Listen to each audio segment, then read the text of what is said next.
The Pendulum. Written by Ray Bradbury.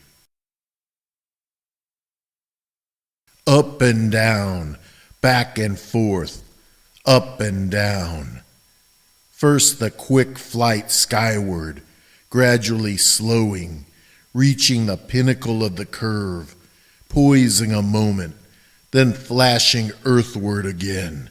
Faster and faster, at a nauseating speed, reaching the bottom and hurtling aloft on the opposite side. Up and down, back and forth, up and down. How long it had continued this way, Layville didn't know. It might have been millions of years he'd spent sitting here in the massive glass pendulum, watching the world tip one way and another, up and down, dizzily before his eyes until they ached. Since first they had locked him in the pendulum's round glass head and set it swinging, it had never stopped or changed. Continuous, monotonous movements over and above the ground. So huge was this pendulum that it shadowed 100 feet or more with every majestic sweep of its gleaming shape, dangling from the metal intestines of the shining machine overhead. It took 3 or 4 seconds for it to traverse the 100 feet one way, 3 or 4 seconds to come back. The prisoner of time, that's what they called him now. Now, fettered to the very machine he had planned and constructed. A prisoner of time. A prisoner of time. With every swing of the pendulum, it echoed in his thoughts. Forever like this until he went insane. He tried to focus his eyes on the arching hotness of the earth as it swept past beneath him. They had laughed at him a few days before. Or was it a week? A month, a year, he didn't know. This ceaseless pitching had filled him with an aching confusion. They had laughed at him when he said, some time before all this, he could bridge time gaps and travel into futurity. He had designed a huge machine to warp space, invited 30 of the world's most gifted scientists to help him finish his colossal attempt to scratch the future wall of time. The hour of the accident spun back to him now through misted memory. The display of the time machine to the public. The exact moment when he stood on the platform with the 30 scientists and pulled the main switch. The scientists, all of them, blasted into ashes from wild electrical flames. Before the eyes of 2 million witnesses who had come to the laboratory or were tuned in by television at home. He had slain the world's greatest scientists. He recalled the moment of shocked horror that followed. Something radically wrong had happened to the machine. He, Layville, the inventor of the machine, had staggered backward, his clothes flaming and eating up about him. No time for explanations. Then he had collapsed in the blackness of pain and numbing defeat. Swept to a hasty trial, Layville faced jeering throngs calling out for his death. "Destroy the time machine," they cried, "and destroy this murderer with it." Murderer, and he had tried to help humanity. This was his reward. One man had leaped onto the tribunal platform at the trial, crying, "No, don't destroy the machine. I have a better plan, a revenge for this man." His finger pointed at Layville, where the inventor sat unshaven and haggard, his eyes failure glazed.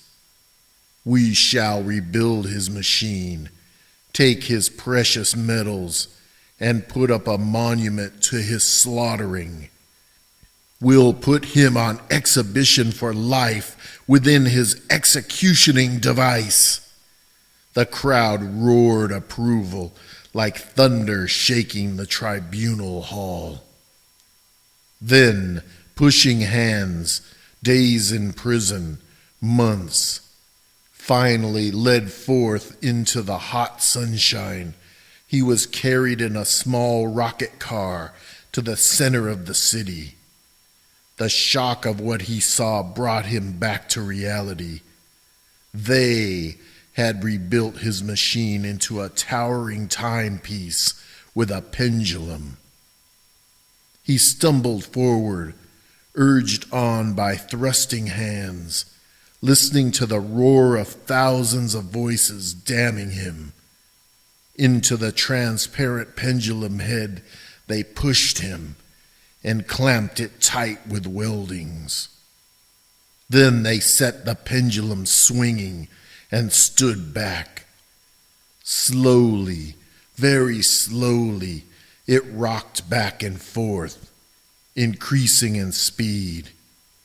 Layville had pounded futilely at the glass, screaming. The faces became blurred, were only tearing pink blobs before him. On and on like this. For how long? He hadn't minded it so much at first, that first night. He couldn't sleep, but it was not uncomfortable.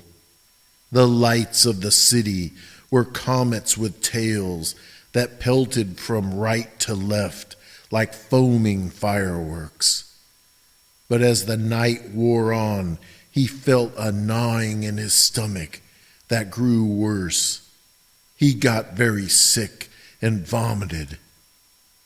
The next day, he couldn't eat anything. They never stopped the pendulum, not once. Instead of letting him eat quietly, they slid the food down the stem of the pendulum in a special tube, in little round parcels that plunked at his feet. The first time he attempted eating, he was unsuccessful. It wouldn't stay down. In desperation, he hammered against the cold glass with his fists until they bled, crying hoarsely, but he heard nothing but his own weak, fear-racked words muffled in his ears. After some time had elapsed, he got so that he could eat, even sleep while traveling back and forth this way. They allowed him small glass loops on the floor and leather thongs with which he tied himself down at night and slept a soundless slumber without sliding. People came to look at him. He accustomed his eyes to the swift flight and followed their curiosity-etched faces, first close by in the middle, then far away to the right, middle again, and to the left. He saw the faces gaping, speaking soundless words, laughing and pointing at the prisoner of time, traveling forever nowhere. But after a while, the town people vanished, and it was only tourists who came and read the sign that said, "This is the prisoner of time, John Layville, who killed 30 of the world's finest scientists." The school children on the electrical moving sidewalk stopped to stare in childish awe. The prisoner of time. Often he thought of that title. God, but it was ironic that he should invent a time machine and have it converted into a clock, and that he, in its pendulum, should mete out the years, traveling with time. He couldn't remember how long it had been. The days and nights ran together in his memory. His unshaven cheeks had developed a short beard and then ceased growing. How long a time? How long? Once a day they sent down a tube after he ate and vacuumed up the cell, disposing of any wastes. Once in a great while they sent him a book, but that was all. The robots took care of him now. Evidently the humans thought it was a waste of time to bother over their prisoner. The robots brought the food, cleaned the pendulum cell, oiled the machinery, worked tirelessly from dawn until the sun crimsoned westward. At this rate, it could keep on for centuries. But one day, as Layville stared at the city and its people and the blur of ascent and descent, he perceived a swarming darkness that extended in the heavens. The city rocket ships that crossed the sky on pillars of scarlet flame darted helplessly, frightenedly for shelter. The people ran like water splashed on tiles, screaming soundlessly. Alien creatures fluttered down, great gelatinous masses of black that sucked out the life of all. They clustered thickly over everything, glistened momentarily upon the pendulum and its body above, over the whirling wheels and roaring bowels of the metal creature once a time machine. An hour later they dwindled away over the horizon and never came back. The city was dead. Up and down, Layville went on his journey to nowhere. In his prison, a strange smile etched on his lips. In a week or more, he knew he would be the only man alive on earth. Elation flamed within him. This was his victory. Where the other men had planned the pendulum as a prison, it had been an asylum against annihilation now. Day after day the robots still came, worked, unabated by the visitation of the Black Horde. They came every week, brought food, tinkered, checked, oiled, cleaned. Up and down, back and forth, the pendulum. 1,000 years must have passed before the sky again showed life over the dead earth. A silvery bullet of space dropped from the clouds, steaming, and hovered over the dead city, where now only a few solitary robots perform their tasks. In the gathering dusk, the lights of the metropolis glimmered on. Other automatons appeared on the rampways like spiders on twisting webs, scurrying about, checking, oiling, working in their crisp, mechanical manner. And the creatures in the alien projectile found the time mechanism, the pendulum swinging up and down, back and forth, up and down. The robot still cared for it, oiled it, tinkering. 1,000 years this pendulum had swung. Made of glass, the round disc at the bottom was, but now when food was lowered by the robots through the tube, it lay untouched. Later, when the vacuum tube came down and cleaned out the cell, it took that very food with it, back and forth, up and down. The visitors saw something inside the pendulum.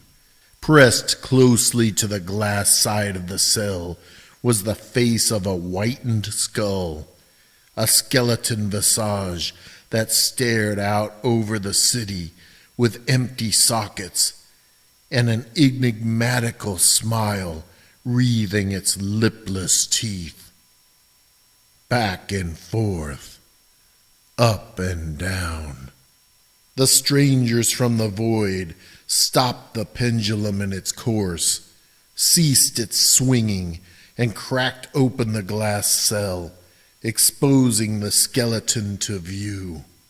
And in the gleaming light of the stars, the skull face continued its weird grinning, as if it knew that it had conquered something, had conquered time. The prisoner of time, Layville, had indeed traveled along the centuries, and the journey was at an end.